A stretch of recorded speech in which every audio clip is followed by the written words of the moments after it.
Creepiest unsolved missing persons cases ever. A missing child is a person defined under the age of 18. Countries around the world have systems in place that don't require a specific amount of time before they can be put into action to expedite finding the lost child. People over the age of 18 are often required to be missing a certain amount of hours or days before a missing persons report can be filed and authorities are notified to start looking for the missing person. This can be extremely frustrating for loved ones as crucial minutes tick by before they can receive help. Adults that go missing oftentimes do so willingly for either personal or financial reasons. Over the course of history, children and adults have gone missing under some very scary circumstances. Here are 8 of the scariest unsolved missing person cases. 1.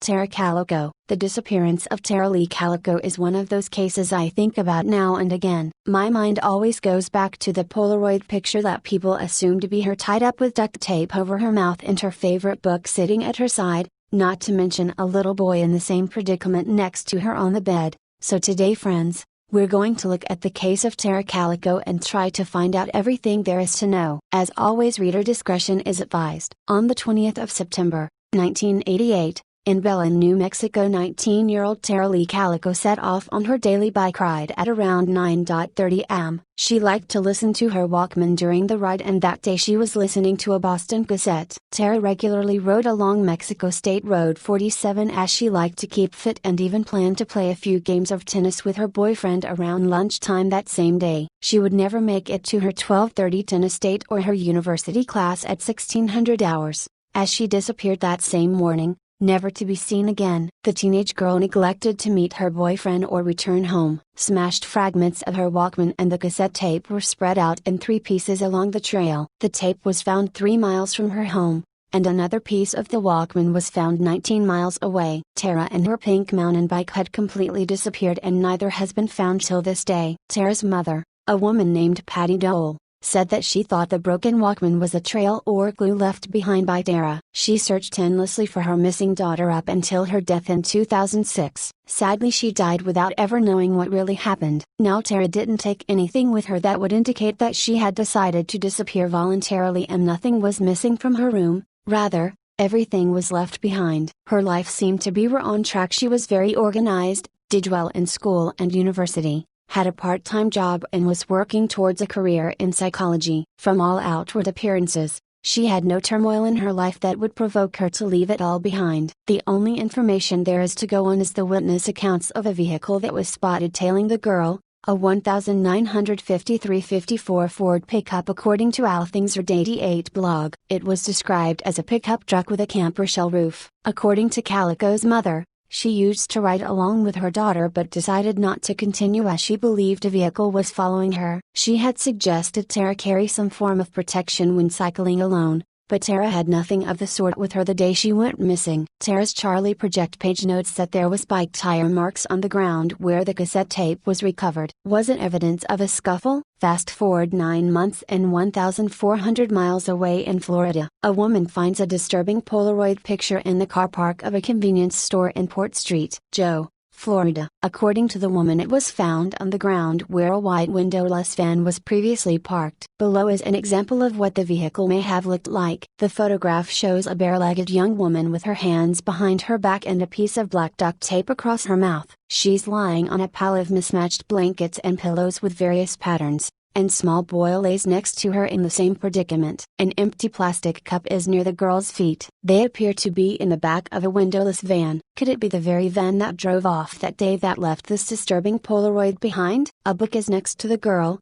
and was identified as My Sweet Audrina by V.C. Andrews. I've never read this title. However, our old pal Wikipedia tells us the story features diverse real-world subjects such as brittle bone disease, rape, post-traumatic stress disorder, diabetes, and autism in the haunting setting of a Victorian-era mansion near the fictitious River Lyell.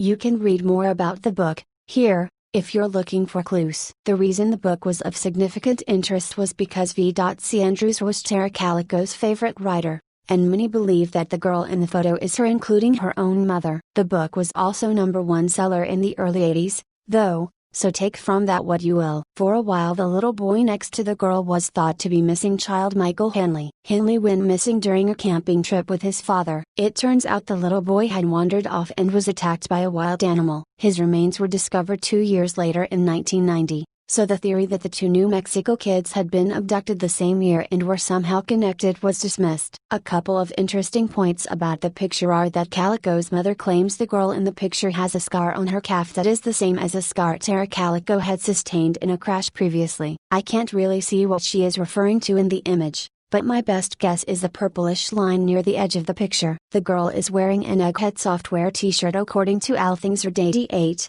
Which a quick Google dates as an 80s vintage t-shirt and it appears to have little Einsteins on it. As a side note, is it me, or does this picture remind anyone of the Johnny Gosh images we looked at this month? I'm not sure what I think about the Polaroid. It's defiantly disturbing if it's not staged. But is it Tara Calico? Let's look at the similarities. Both girls are Caucasian. They are both brunette. The girl's own mother believes that it's her and thinks they both have the same scar. The book next to the girl is by one of the missing girl's favorite authors. What about the differences? Their eyebrows look really different, but so are the angles of the pictures, and I'm unsure if Calico shaped and maintained her brows with makeup products or if that was their natural shape. They look very different to me, though. The girls seem to have different shaped eyes and the color is not clear in the Polaroid picture. However, saying that, the bound and gagged girl looks fatigued and the studio portrait of Tara is posed and lit. Their jawlines look different, but again their positions are complete different angles and weight loss can affect the shape of a person's face. Tara apparently took care of her appearance, so she may have looked different without her usual hair and makeup. There were also other photos found, but they weren't released. I think one of them is floating around online, and is a topless girl, the same one from the Polaroid? I don't know, in bondage, as well as another with a woman on a train with bandages around her head and large glasses sitting next to an unidentified adult male. I'm not sure of the connection other than they were all once mentioned in the same breath on a missing person's profile apparently. I didn't find that page when looking. On top of that,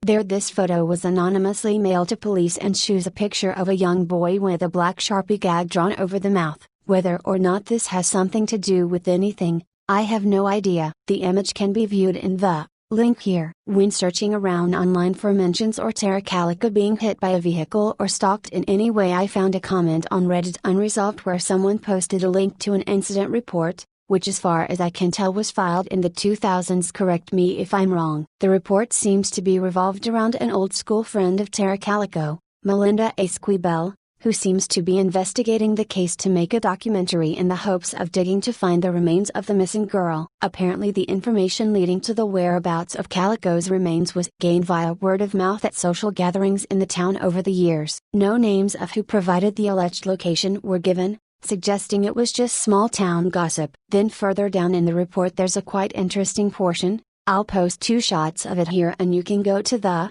link here to read the rest. But the general story is, according to former Deputy Frank Methedla, who was informed by a Mr. Henry Brown, that a group of guys followed Tara in their vehicle because they knew she drove up and down that stretch of road routinely. One of the guys was a young man by the name of Lawrence Romero Jr. who stabbed Tara to death after they hit her with the truck and took her to an isolated area to rape her. After that they dumped her body nearby but retrieved it when the search started and decided to store it in the basement under a trailer Romero Jr. lived in. The more I go through the report, the more I get the feeling that Tara was the victim of a murder and possible sexual assault, was probably hit by a vehicle and her body was disposed of either somewhere isolated or unburied on someone's property. Her bike was most likely taken too, probably to erase any evidence of foul play. I'm not saying that's what I believed 100% happened, but it just seems like the most obvious answer. Occam's razor and all that. So what actually happened to Tara Calico that day? The case remains unsolved. 2. The Springfield 3. Graduating high school is an exciting time for most American teens and their families. But for 2 Springfield, Missouri teenagers and one teen's mother, high school graduation marked a shocking end. Suzanne Streeter, Stacy McCall, and Cheryl Levitt disappeared shortly after Suzanne and Stacy's graduation day and have never been found. The year was 1992, and Suzanne Susie Streeter, 19, and her friend Stacy McCall, 18, had just graduated from Kickapoo High School on June 6. They were celebrating with their friends, bouncing from graduation party to graduation party. Susie and Stacy eventually decided to go to Susie's house, which she shared with her mother, Cheryl, for the night. Cheryl Livid was 47, and worked as a cosmetologist. Her night had been relatively quiet. She had been on the phone with a friend, discussing painting an armoire, at around 11:15 p.m. Considering all of Susie and Stacy's belongings were later found at Cheryl's house, purses,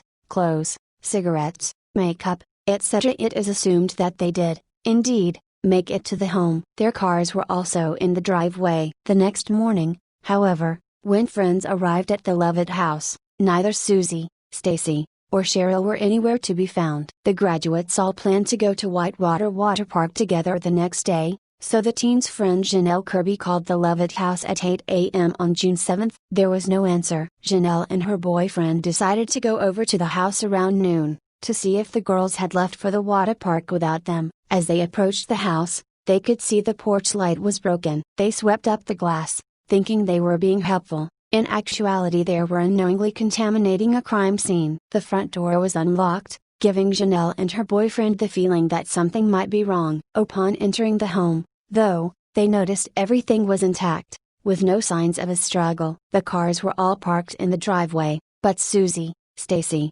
and Cheryl were nowhere to be found. Just before Janelle and her boyfriend were about to leave, the home phone rang. Janelle answered. The caller didn't identify himself, but began making lewd sexual comments, so Janelle hung up, assuming it was a prank call. She and her boyfriend left the home. Stacy's mom, Janice McCall, was the next visitor. She decided to call on her daughter in person, since she hadn't heard from her since the night before. She saw that the door to the house was unlocked, and she entered. Upon inspection of the home, she found that her daughter's underwear and t-shirt were missing, but the rest of her clothes were neatly folded. There was evidence in the bathroom to suggest the girls had taken off their makeup from the night before. Janice also noticed the purses of all three women lined up outside Susie's room, which she found odd. The television was on, and Janice said she saw a voicemail on the machine, but she accidentally deleted it, presumably when trying to listen to it. More than 16 hours after the women were last seen, Stacy's parents finally contacted the police about their missing daughter. Because of this,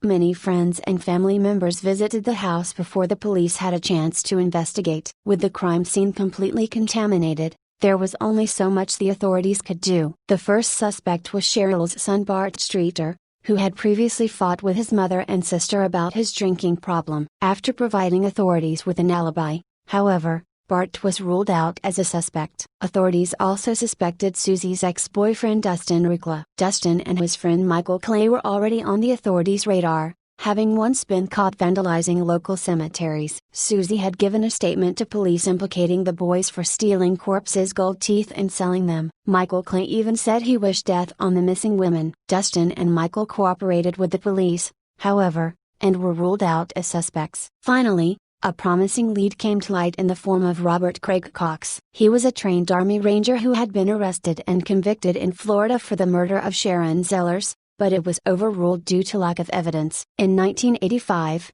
Cox was convicted of 2 different abduction attempts, and served 9 years in prison. He was acquitted because the judge determined the evidence only gave the suspicion of guilt rather than proof of guilt. He was paroled in 1992, and sent to live with his parents in Springfield, Missouri, putting him in the right place at the right time to have potentially been involved with the disappearance of the Springfield Three. Cox worked as an electrician, which many have speculated would be an excellent ruse to enter a home. Police also discovered that Cox had previously worked with Stacy's father at his car lot. Cox's girlfriend had corroborated his alibi at the time of the crime. Years later, however, she recanted her statement. She claimed that Cox told her to lie if cops ever asked where they were that fateful June weekend. Cox toyed with police while in jail for a different crime, saying he knew the women were dead and, furthermore, that he knew where they were buried. As Cox was a notorious attention seeker, the authorities were unsure whether or not Cox was just lying about his involvement to keep himself in the limelight. While Cox was the most promising suspect, authorities had no concrete evidence with which to convict him. Eventually, the case went cold. Investigating the case of the Springfield Three has led to nothing but dead ends and frustration. Theories about what happened to the women that night range from satanic cult activity to human trafficking. At one point, Investigators received a tip that the women were buried in the foundation of the south parking garage at a local hospital, though they did not believe this tip to be credible enough to justify tearing up the concrete. What really happened on that fateful night back in 1992? Was it an abduction, planned in advance? Was it perpetrated by just one person? Did the women leave willingly, as there were no obvious signs of a struggle? All of these questions continue to gnaw at authorities, and heavy on surviving family members. Despite approximately 5,000 tips over the years, the case remains unsolved. In 1997, the police declared the three women legally dead. Still, the case has not yet been closed, so any information that you do have is still welcome by the police. 3. Louis McCurley. Louis came home from school and told his babysitter that he was going to walk 2 doors from his family's house in the 300 block of Chew Street to play with friends during the afternoon of June 7, 1984 in Allentown, Pennsylvania. Witnesses observed Louis walking between 4th Street and Gordon Street, about a block from his second-floor apartment home in the 360 block of Chew Street, but what happened to him afterwards is unclear. The owner of Marco's Doggy Shop, a local hot dog stand, stated that Louis came in at 4 p.m. and spent approximately 45 minutes browsing around the store. Louis told the shop owner that he was in the store to avoid some teenage boys who were chasing him. He left at 4:45 p.m. and walked east on Gordon Street that afternoon. His parents believe he may have been headed for the Chew Street home of an elderly woman he liked to visit. The 2 boys who were chasing Louis that day were later interviewed by law enforcement and are not thought to have been involved in his disappearance. Another witness claimed to have seen Louis talking to an unidentified man and woman in a park near Jordan Creek,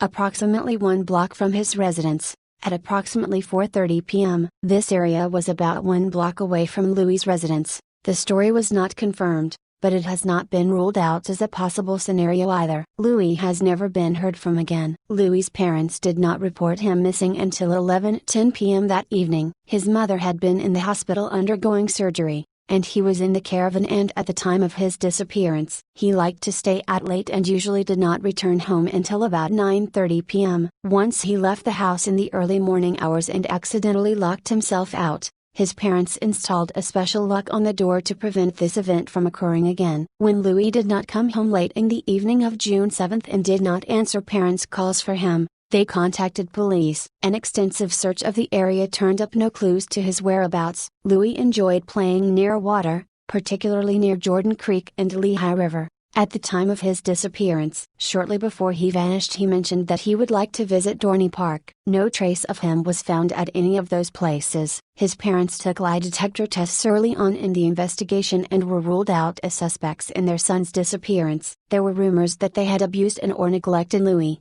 but the social services investigated and found the allegations to be without merit. Louis' parents have 3 other children, 2 boys and a girl. He is their second oldest child. In January of 1984, Louis told his parents, his school's nurse, and a psychologist that he had been molested by a couple named Frank and Elizabeth. His accounts of the alleged incident differed. Once he said he had been molested on the railroad tracks near Jordan Street and the Lehigh River, and other times he said Frank and Elizabeth had driven him to an apartment in Allentown and molested him there before taking him back to his own neighborhood. There may have been more than one incident. Louis says the couple threatened to hurt him if he told anybody about what they had done. The Allentown police were notified but could not find enough evidence to warrant an investigation, as Louis could not provide any last names or addresses in his accounts. It is not known whether molestations, if they actually happened, have anything to do with Louis' disappearance 6 months later. In 1988,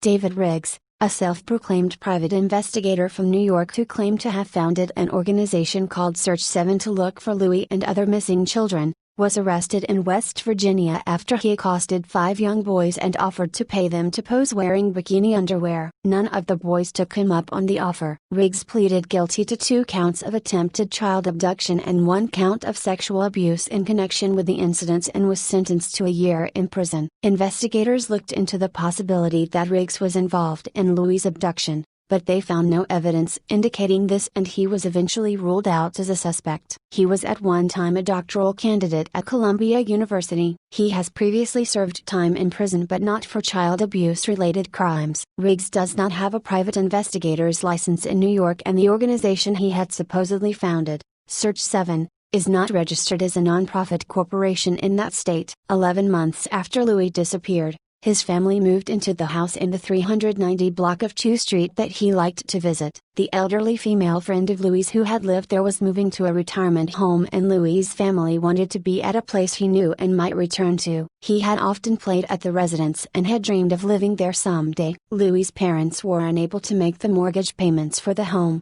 in spite of contributions from community members who were moved by their plight. They filed for bankruptcy and moved to Effort, Pennsylvania in 1989. The Chew Street residence has been vacant since that time. Louis is described as friendly and talkative, but a loner and a timid child who was afraid to sleep alone. He had a short attention span and had trouble writing and paying attention in school. Because of this, he was due to enter a class for learning disabled students in the fall of 1984. Louis was born near Stanhope, New Jersey, and moved to the Allentown area in June of 1983. A year before his disappearance. His case remains unsolved. He is believed to have been abducted by a non-family member. His parents believe he may be alive and not remember who he is. His case was reopened in 2004, 20 years after his disappearance. 4. Disappearance of Maura Murray. It was a cold February day in 2004, when UMass Amherst student Maura Murray took a spontaneous trip toward the White Mountains. She told no one where she was going when she emptied her bank account, packed up her things, and hit the road. Just as quickly as her road trip started, it abruptly came to an end that evening when Murray crashed her car on a rural New Hampshire street. She has never been seen again. Murray's car was found abandoned on February 9, 2004 in Haverhill, New Hampshire by state police responding to a call by a concerned bus driver. The bus driver came upon the crash, and a seemingly uninjured Murray told him she had called AAA, even though she hadn't, and didn't need his help. The driver left the accident and alerted police when he got home. When police arrived to the scene minutes later, they found the wrecked vehicle, but no sign of the driver. The car's windshield was cracked, the airbags were deployed, the doors were locked, and a box of wine was spilled across the car seat. All of Murray's belongings,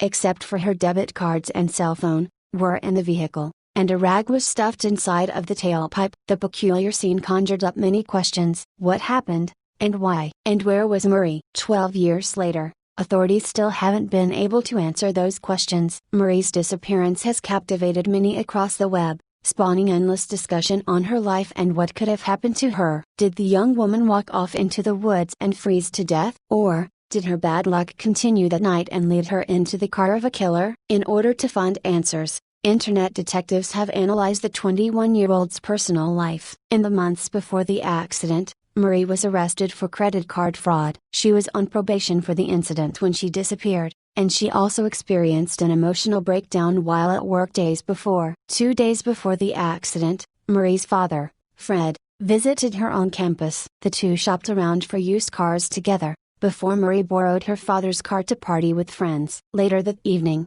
an inebriated Murray decided to return the car to her father and got into an accident. Murray managed to escape being arrested by police, but the event upset her. Her father said Murray felt as though she let him down. Fred left Amherst on February 8. He spoke with his daughter around 11:30 p.m. on the phone that night to arrange to fix his car on the following Monday. As it turned out, his wrecked car would be the least of his worries. On the day of her disappearance, Murray emailed her professors and told them she was taking a week off of school for a family emergency. In actuality, there was no family emergency. As well as the emails, she searched for directions to the Berkshires in Burlington, Vermont. She also researched condos in the New Hampshire area. A resident heard Murray crash outside her house at 7 p.m., and reported the accident by 7:30 p.m. The bus driver reported the accident around 7:43 p.m., and the police arrived at 7:46 p.m. When she couldn't be found that night, the authorities placed a BOLO, be on the lookout,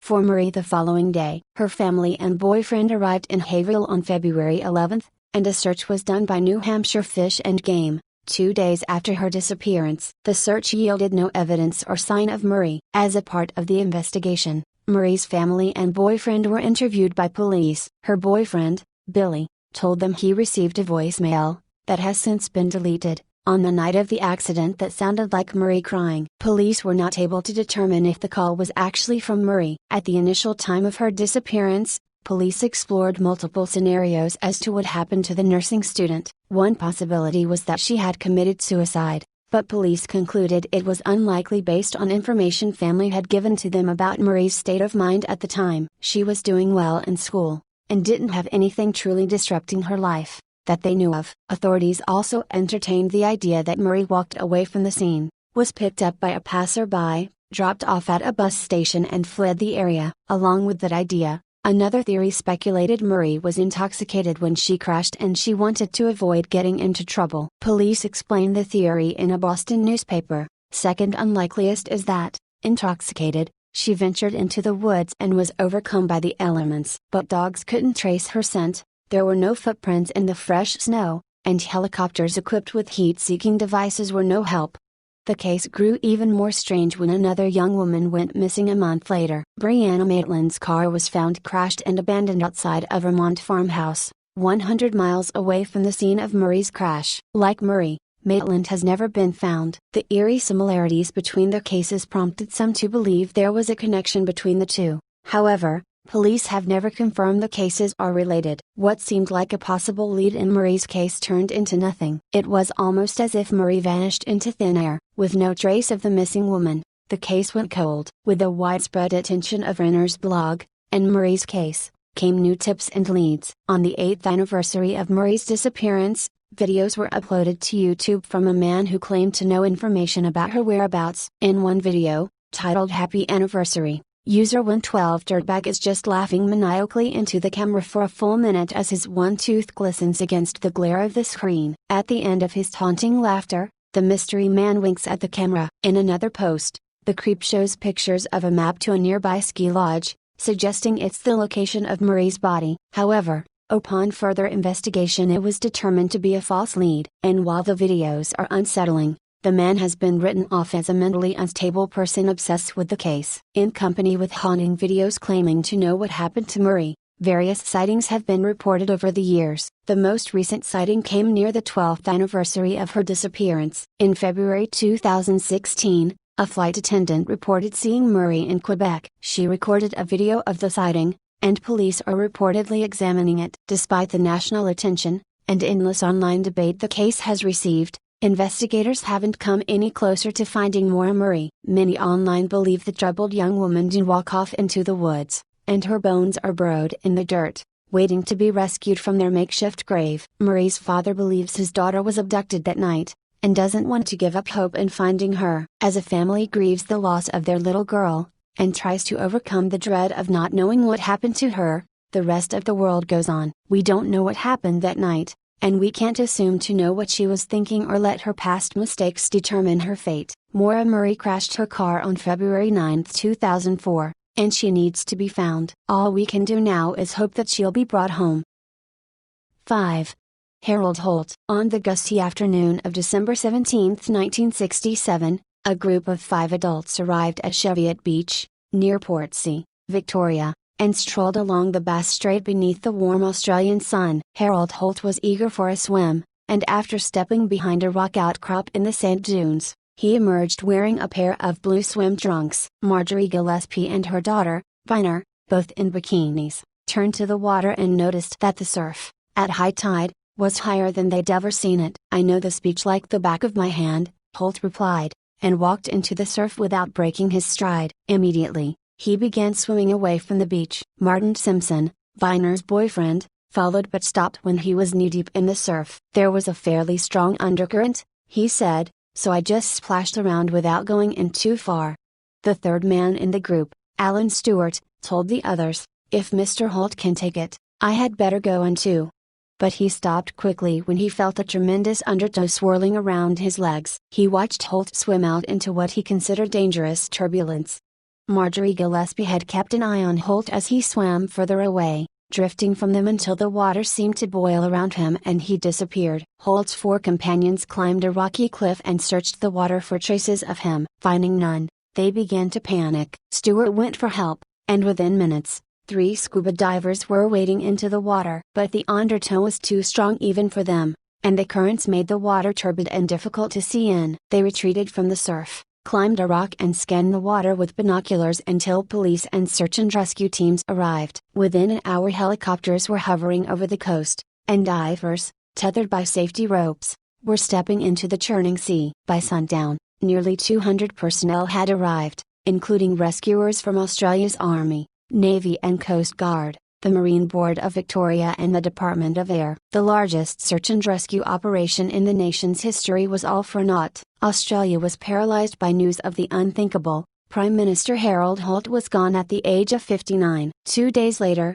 Holt was officially declared dead, and Country Party leader John McEwen was sworn in as Prime Minister. On December 22, a memorial service was held, attended by dignitaries including U.S. President Lyndon Johnson, Prince Charles of Wales and the presidents of South Vietnam and South Korea. But it did not take long for conspiracy theories to take hold of Australia's collective imagination. How could the country's leader simply disappear on the beach, in the company of just a few friends? Under the law, without a body, there could be no official inquest into Holt's disappearance. It wasn't until the Coroner's Act was signed into law in 1985 that the coroner's office was required to investigate suspected deaths in the absence of a body. Despite an extensive report made by the Commonwealth and Victoria Police, where eyewitness statements and search and rescue operations were recorded in detail, there were those who refused to believe that Holt, a reputed strong swimmer, had accidentally drowned. Just 4 years after the assassination of U.S. President John F. Kennedy,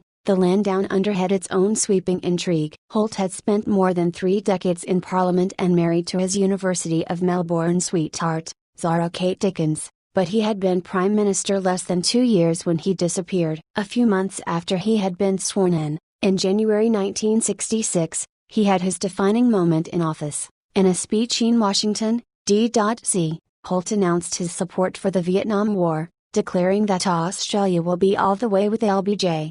Later that year, Holt agreed to increase Australian forces in Vietnam, and 750,000 people turned out to welcome President Johnson in Melbourne. There were also many war protesters who tossed paint at Johnson's car and chanted, "LBJ, LBJ, how many kids did you kill today?" Soon after Holt waded into the Bass Strait, speculation centered on his mental state at the time. People wondered whether, despondent over political pressures and the growing unpopularity with the Vietnam War, the Prime Minister committed suicide. It was also widely believed that Holt had been having an affair with Marjorie Gillespie. That much was true. Zora Holt's memoirs confirmed that he had had a number of extramarital affairs, and years later Gillespie acknowledged that she'd had a long relationship with him. Rather than suicide, some suspected, Holt had merely faked his death so he could run away with his mistress. Over the years, the theories would only become more elaborate. 15 years after Holt's death, Ronald Titcomb, a former Australian naval officer, convinced the British novelist Anthony Gray that the Prime Minister had been working as a spy for the Chinese government since the early 1930s. Holt, Titcomb surmised, had been convinced that the Australian Secret Intelligence Service was onto him. On the day he was last seen, Holt simply swam out to sea and was picked up by a Chinese midget submarine. This theory was greeted with plenty of scoffing, and Zora Holt dismissed it famously years later, saying, "Harry, Chinese submarine?" He didn't even like Chinese cooking. The U.S. Central Intelligence Agency was not immune from speculation. Holt might have been rethinking his commitment to the Vietnam War, which was becoming increasingly unpopular in Australia. The CIA, this line of thinking went, had gotten him before he had a chance to withdraw his support. That Holt's death did not require formal inquiry only added fuel to the theorizing that there had been a cover-up at the highest reaches of the Australian government. It wasn't until 2005 that the Victorian coroner opened just such an inquiry into Holt's disappearance. State Coroner Graham Johnston found that Harold Holt had drowned at Cheviot Beach and that his body had been either swept out to sea or taken by sharks. Cheviot Beach had long been perilous. Countless shipwrecks had been documented in the vicinity over centuries, and the area had been cordoned off as a military zone. Holt had been given special permission to access the beach with his friends in privacy. Though he was an experienced swimmer, he had also been taking pain medications for a shoulder injury at the time, and just 6 months earlier he had almost drowned at the same spot while snorkeling with friends. The coroner's report did not halt the conspiracy theories entirely, but it did provide support for a judgment first rendered by Lawrence Newell, the police inspector who investigated the case in 1967, and concluded that the cause of Holt's death was quite simple: overconfidence and a dangerous rip current. "I think he went for a swim under conditions where he was most unwise," Newell said, "and that's it." 6. Robin Gardner. These are the last photographs of missing Maryland woman Robin Gardner, taken hours before she went missing from Aruba, allegedly after going snorkeling with the man who is suspected of killing her after reading a text she sent to her boyfriend telling him she loved him. Aruba prosecutors released the photographs on Wednesday to help aid potential witnesses on the Dutch Caribbean island and detained Gary Giordano, 50, for another day. Previously released pictures yielded little results. According to officials, 2 pictures of Robin wearing her favorite dress were taken as she left a restaurant on the afternoon she went missing. In one photo, Giordano's back is also visible as they depart the Rum Reef restaurant. Prosecutors also released a photo of the white Toyota RAV4 that the two rented on the island. Meanwhile, it has been reported that police believe the 50-year-old businessman killed the 35-year-old dental assistant after becoming jealous when he read a message she sent to her boyfriend back home saying, "I love you." The sudden moment of anger is said to have spoiled a premeditated plan he had made to murder Robin and dump her body at sea in an attempt to cover his tracks, according to the National Enquirer. It is thought that Giordano was trying to collect a $1.5 million accidental death policy but slipped up, leading to his arrest. Sources said police are considering the theory that the suspect was obsessed with the 2005 death of Natalie Holloway, a teenager from Alabama, and the subsequent failure of police to convict Joran van der Sloot of killing her. Cops think Giordano believed that Joran dumped Natalie's body at sea, and he was planning to do the same thing, a source said. Robin, who met Giordano online, is not thought to have had a physical relationship with him. She was dating another man, Richard Forrester, at the time but traveled with Giordano, 50, to Aruba after the relationship was said to have hit some stumbling blocks. Police are said to believe that on the day of her disappearance, Robin sent a text to her boyfriend, which read, "I love you, I care about you, we'll sort this out when I get back." Police believe that Giordano, who by now was fantasizing that Robin was in love with him, saw the messages on her iPad and went berserk with jealousy. A source told the Inquirer. He became furious because he'd paid for their trip and she was sending romantic texts to another guy. After eating lunch, the two were spotted by a fisherman walking around a reef behind the restaurant before getting into a car. Police believe Giordano drove Robin to a nearby area called Cerro Colorado, and either strangled, beat her or tortured her to death after he dragged her into one of 50 abandoned shacks that used to house workers from the once bustling oil refinery. The source added. Later in the afternoon, Giordano returned to the restaurant where they ate lunch and reported her missing, saying they had just been snorkeling. The fresh allegations come as an employee at the restaurant said he thought it odd that Robin would have been going snorkeling that day due to the clothes she was wearing and the way her hair and makeup were done. Other eyewitnesses said she seemed woozy and did not touch her salad when she ate in the Rum Reef bar and grill with the man suspected of killing her. A picture of the 35-year-old obtained by ABC shows her leaving the restaurant in her favorite dress, according to her family. The time the picture was taken was 4:12 p.m., less than 2 hours before Giordano, 50, reported her missing. The picture has emerged at the same time a close friend of Robin said that she did not just pack up and go to Aruba with a man she barely knew, but she had actually known him for years after meeting him on dating website Match.com. Leon Delauder said, their relationship spanned back a long way. They'd known each for a couple of years. They met on Match.com and went out a date, but it didn't work out and they stayed friends. It wasn't a date, they were never seeing each other, she told Radar Online. It was initially believed that the pair recently met on an internet site and that Giordano paid the pretty blonde to go away with him. Miss Delauder added, she wasn't the type of girl to go away with someone she didn't know at all. She was very trusting and always saw the good in someone, saw light where there was darkness, but she wasn't naive. They were just going as friends. She also revealed that Robin lied to her live-in boyfriend Richard Forrester about where she was going, telling him she was off on a family vacation to Orlando rather than Aruba. Her roommate claimed that the businessman invited her on a cruise earlier this year and became very angry when Robin canceled on him. According to Radar, she said she was worried when she heard Robin had agreed to go away with him and has no doubt Giordano is involved in her disappearance. As the 50-year-old is held for another day, his story regarding what happened the day Robin disappeared is being cast into doubt as another witness said he saw the pair walking along the jetty when they were supposed to be snorkeling. He claims they then drove off in a white rental car shortly after 4 p.m. The fisherman claims the pair never went into the ocean and that after they drove off, He did not see them for the rest of the day. The new evidence came as another woman said that Giordano had told her that he could make her disappear without a trace after she rejected his proposal to take her teen model daughter to Aruba. Giordano allegedly telephoned Carrie Emerson claiming to be a producer in late July after seeing pictures of her daughter on the internet and told her that he wanted to take her 18-year-old daughter to the island for a swimwear photo shoot. He made the offer sound so wonderful that anyone needing the money or the modeling job would have gone,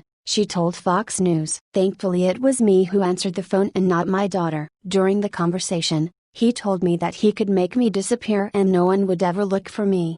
Also speaking on Fox News, the Aruba Solicitor General Taco Stein last night denied reports that a blood handprint had been found on a rock near where Giordano was last seen with Ems Gardner. The detail about the handprint and blood is not true, he said. That is not something that we have found, adding, "Let me put that to rest as that only hinders the investigation."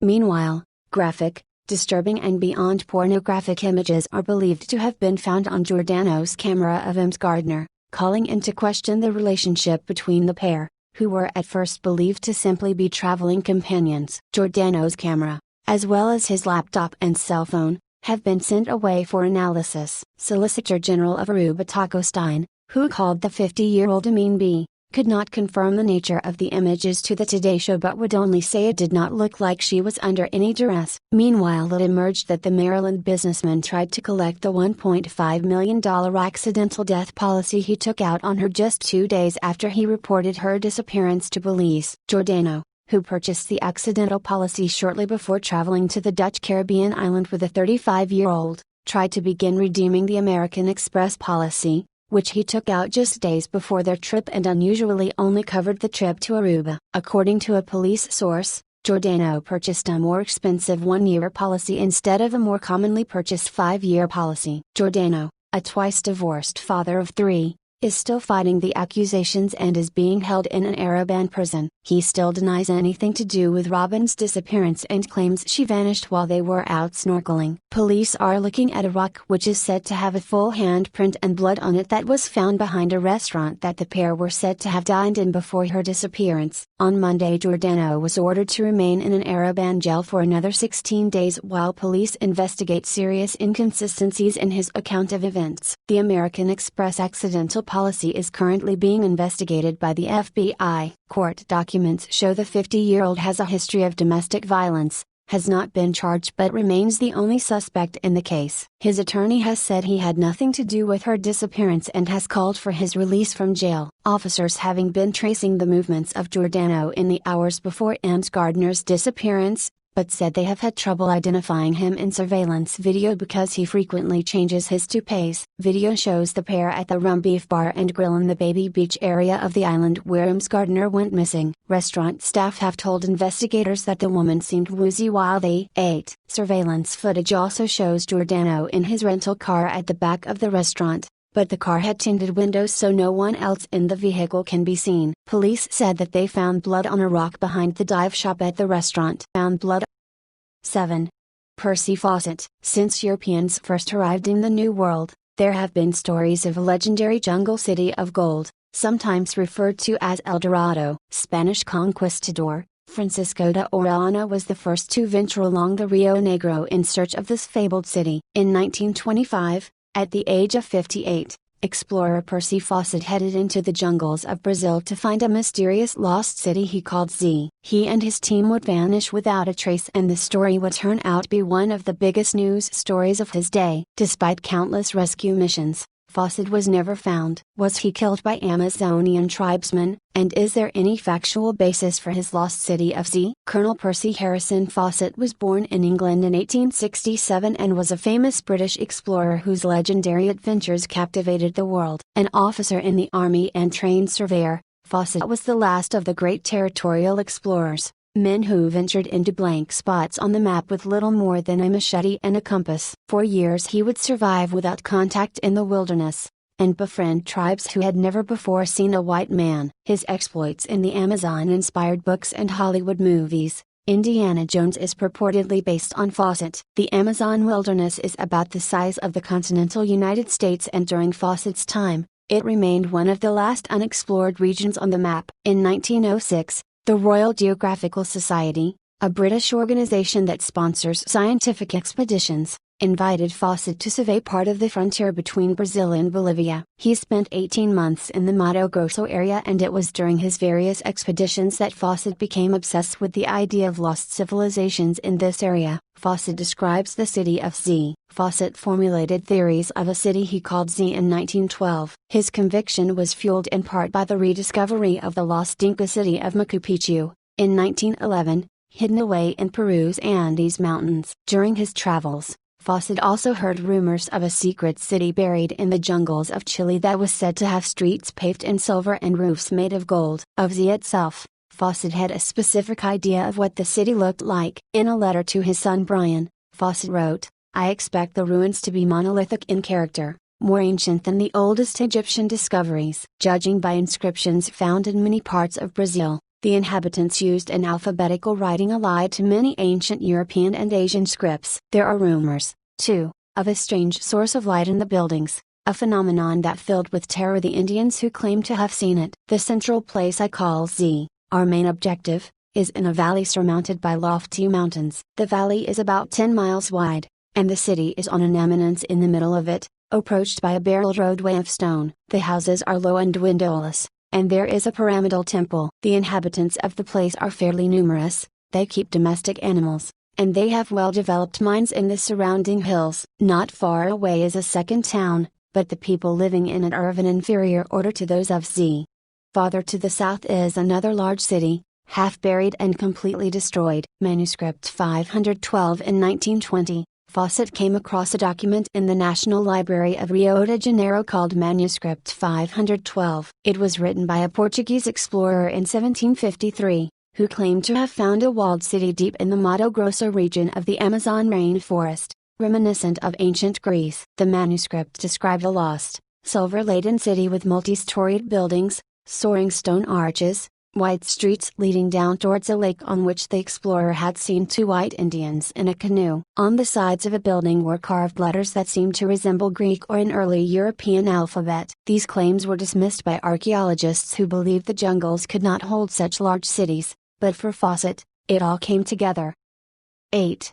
Paula Weldon. Weldon was a sophomore at Bennington College in Bennington, Vermont at the time of her disappearance. She was last seen on December 1, 1946. She worked the breakfast and lunch shifts at the dining hall, came back to her dormitory room in Dewey Hall and spoke to her roommate for a while before saying she was going to go to take a study break and go for a hike. She didn't say where she was headed. Weldon left campus shortly after 2:30 p.m. She was probably carrying little or no money at the time, and she left behind an uncashed check her parents had sent her for living expenses. She was also underdressed for the cold weather. Weldon was hitchhiking near the Bennington campus when a passing motorist picked her up at 2:45 p.m. She told him she was going to hike on the long trail off Route 9, near Glastonbury Mountain. The driver dropped her off on Route 9, about 3 miles from her destination. Several others saw her at that day walking on the trail. The last confirmed sighting of Weldon was at 4 p.m., when she spoke to a man on the trail and asked her how far it extended. He told her it went all the way to Canada. The sun set at about 5 p.m. and it began snowing a few hours after that,